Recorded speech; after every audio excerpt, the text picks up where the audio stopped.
December 5th, 2023. All right, we're back at the National Center for Infrastructure Transformation. This is part of a series on university transportation centers. Here, there's a prominent announcement that Prairie View A&M University is the lead institution of this National Center. So what I've done is I've scrolled down to this research tab and clicked on this projects page. And what we get is a list of 16 current projects. And we can click on any one of these projects. That'll take us to another page that describes the project's title, delivers an abstract, and contains other information concerning each individual project. Now, what I've done is I've extracted all the projects into an Excel spreadsheet. A couple of things that I want to take note of.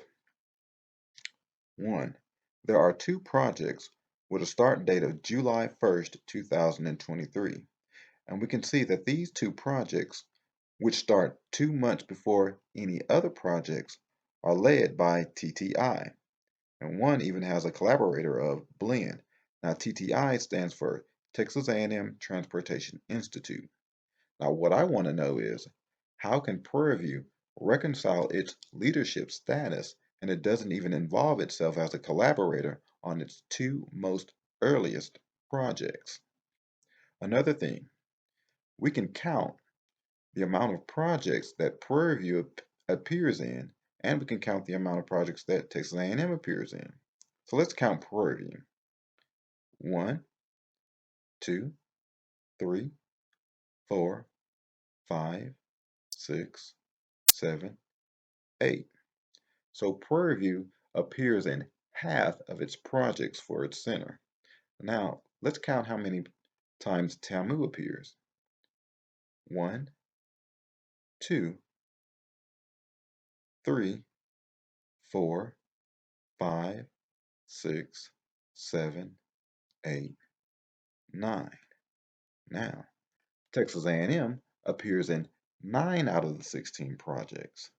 What is also noteworthy is Arizona State University does not appear as a lead institution in these current 16 projects. Now, there is some other funny business associated with these projects and the data contained, but I'll expound on that in another video. Right now, what I want to do is I want to go back to the Insights website. And what I want to do is I want to go down and scroll to a particular project led by Leland Martin. And here, the identification and elimination of barriers to technology transfer and HBCUs. Now I'm going to pick on Prairie View even more.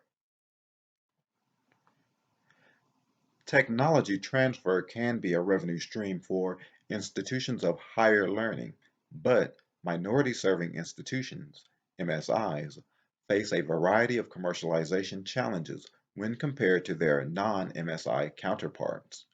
This research project proposes using the NSF I-Core methodology to identify barriers and challenges in technology transfer experienced by HBCUs, MSIs, and non-MSI universities. New training workshops will be developed and tested to overcome these obstacles. Questionnaires and structured interviews with faculty and administrators from HBCUs, MSIs, and non-MSI institutions will be used to gain insights into specific transportation technology transfer challenges. A semi-quantitative design using a representative sample of HBCUs, MSIs, and non-MSIs will be used to identify common themes and challenges associated with transportation technology transfer.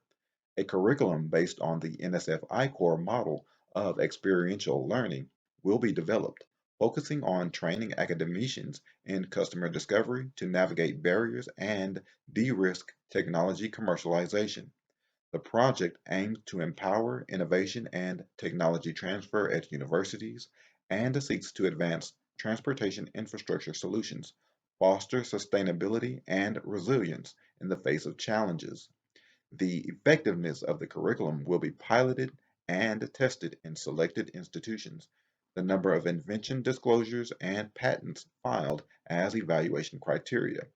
Dissemination of research findings and program outcomes through academic publications, conference presentations, and workshops will promote wider adoption and awareness of the successful approach. Now, what I want everyone to know is what I just read is hogwash at its finest. The words are written with a professional sincerity, steeped in the halls of complicit underperformance, and assured by an expectation of a purely academic audience. This project announces it has no business being funded as it completely ignores the motivations and mechanisms of its very existence. This project is part of a leading national center. The center certainly can't lead, having not even identified barriers to its own success. Stated another way, the center is either unable or unclear on how to satisfy the objectives of university transportation centers, one being technology transfer. Here is a hint.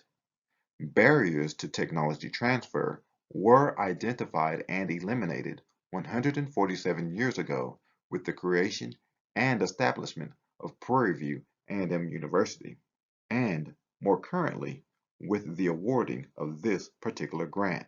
This project receives free money to identify a problem that doesn't exist and to measure solutions to that problem with a metric that is absolutely ridiculous, such as patents filed. After rereading this abstract, it is evident that this project does not address any of the 7 statutory research topics, nor will it satisfy any of the objectives of university transportation centers. This is the end of this presentation, but before you leave, please leave a comment down below.